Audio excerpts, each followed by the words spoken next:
guys, it's Bita from Honest and Tasty here, and today we are making a Persian dish. It is something that my mom grew up eating, my dad did not grow up eating, and I grew up eating sometimes. So it's got ground beef in it, it's got eggplant, it's got tomatoes, and we eat it with Persian bread and some garlic yogurt that we're gonna make too. So it's called Gheimeh Baademjaan. Baademjaan means eggplant. You can also make this with zucchini, but we're gonna make it with eggplant.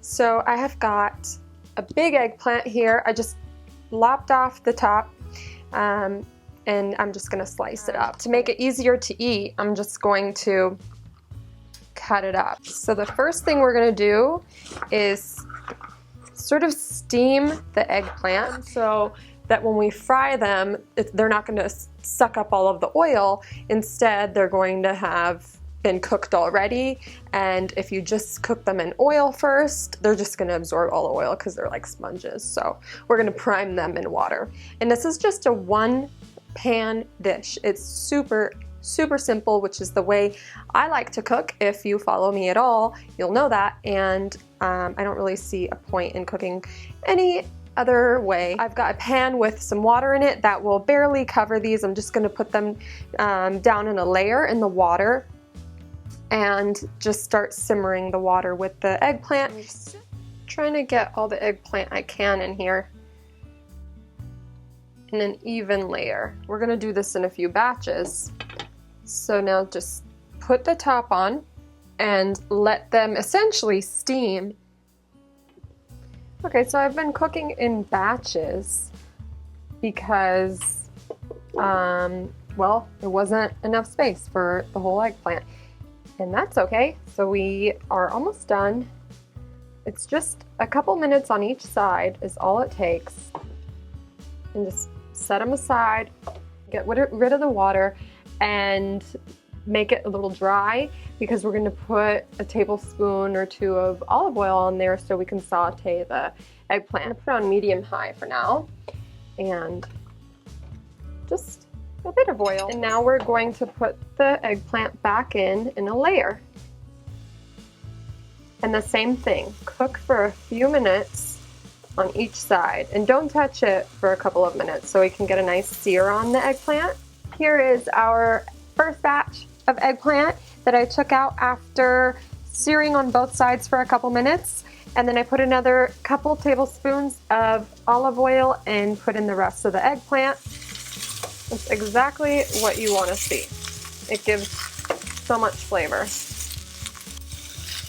Another couple minutes, and then we're going to set that aside, and then onto our beef. Got a little over a pound of beef here. You can go from a pound to pound and a half, and a pureed onion and some salt, pepper, and of course, because we're cooking Persian food and it's beef, turmeric powder, obviously.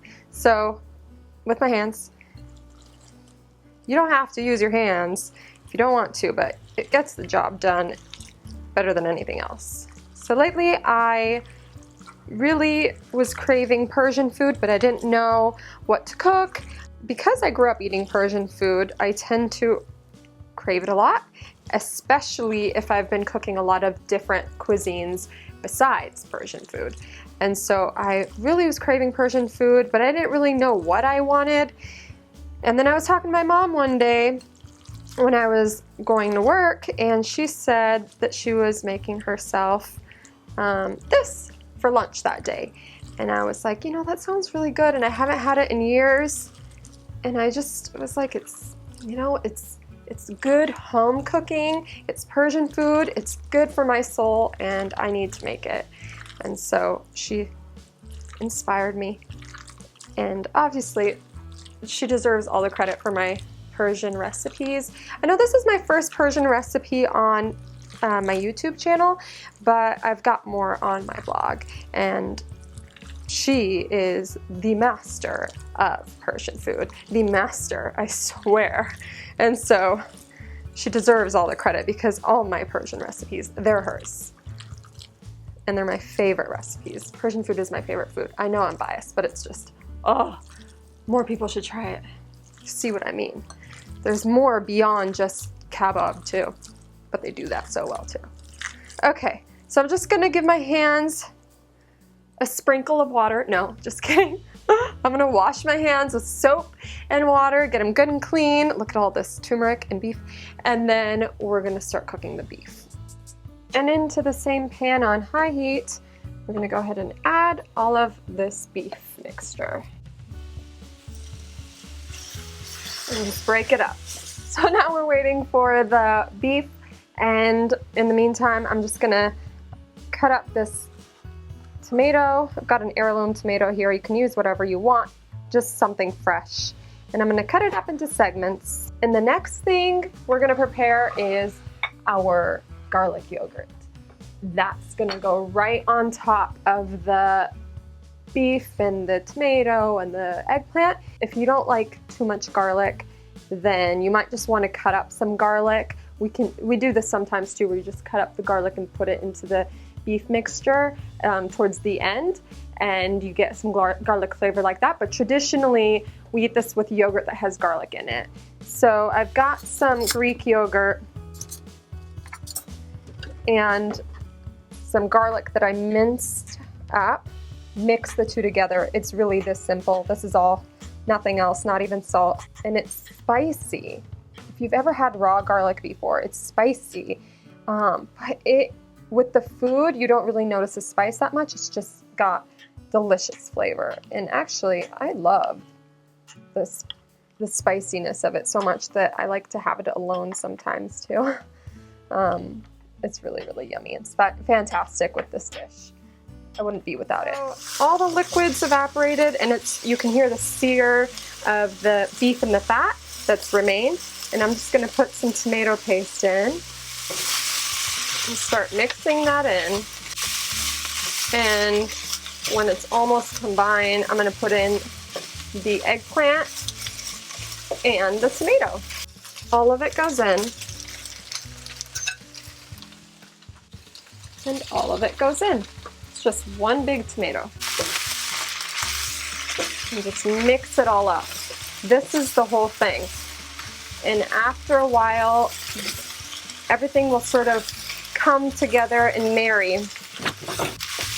And then we're gonna toast some Persian bread. And because I live in Chicago, I don't have access to fresh Persian bread, specifically sangak, which is basically everyone's favorite Persian bread.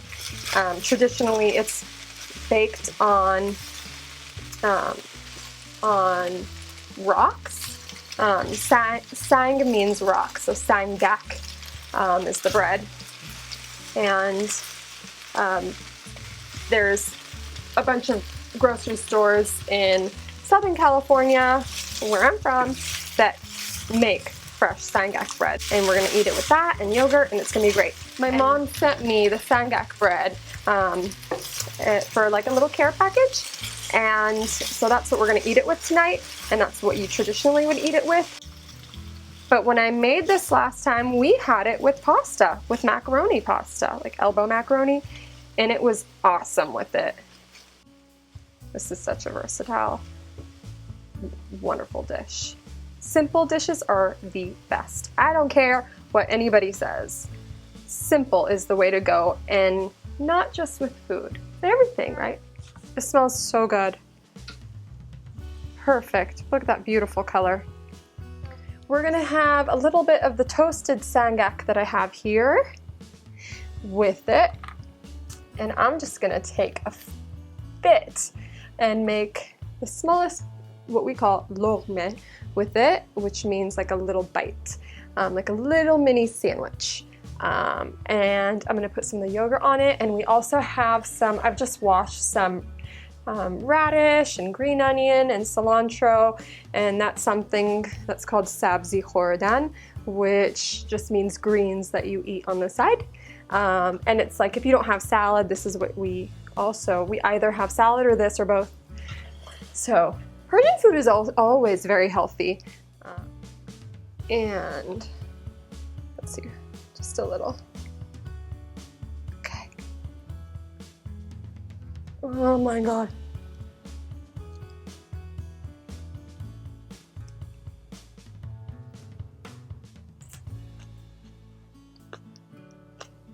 That might be weird to you, right? It's not weird. I've converted many people. This is great. This is so good. You're gonna love it. Go on my website, honestandtasty.com. You're gonna find this recipe there. You're gonna find more recipes there. And if you like this video,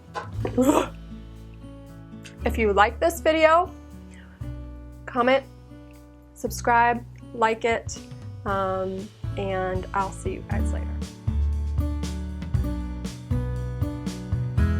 So now we're waiting.